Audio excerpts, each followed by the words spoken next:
Do you think a green light is what has effectively been offered or put on the table here for Putin?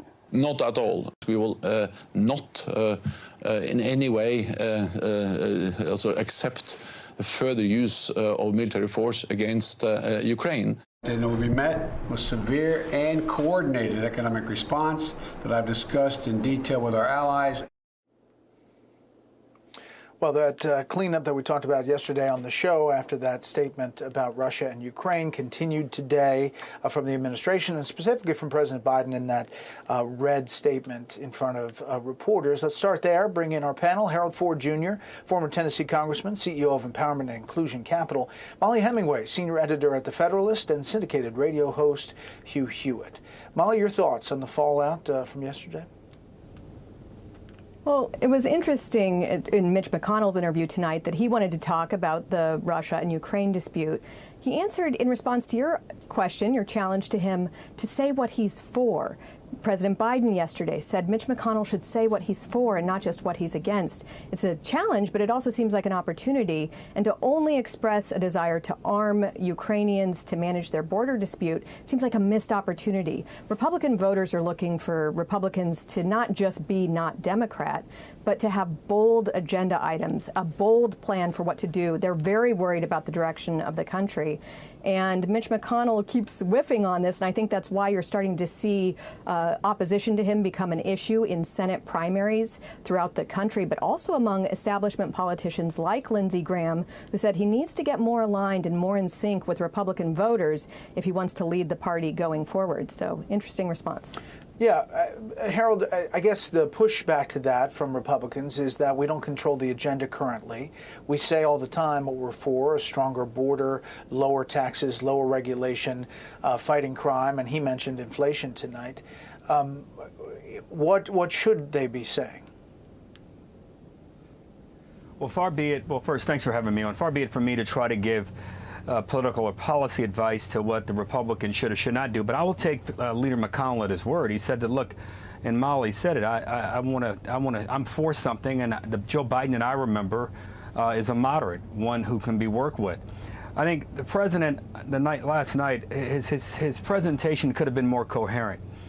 He could have made a better theory of the case, not only with regard to Russia, and I'm glad he cleaned it up this morning, but even his domestic agenda.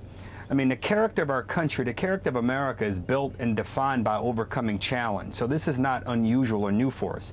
His numbers are down. They can rise again, but only, I think, if he focuses on the 4 or 5 things Americans want him to. An inflation task force. Give us updates every week on what's happening. What are we doing to unclog the supply chain? What are you doing to give us a clear and coherent message about COVID? Make our streets safer. You have to make a statement about crime and what DAs and mayors, including this mayor here in New York, my mayor, what he's attempting to do.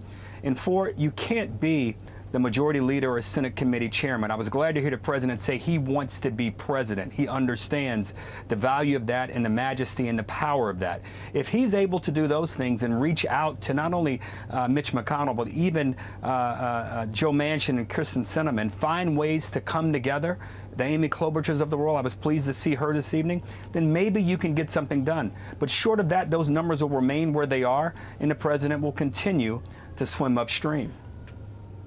Hugh? I'm always impressed with the leader, Brett. Methodical, on message, Mitch McConnell. And he wrote in his memoir 5 years ago, The Long Game, you can start too late, but you can never start too early. And tonight you heard him start early on the fall elections. Inflation and the open southern border. Inflation and the open southern border. And drilling down on, of course, minor incursion.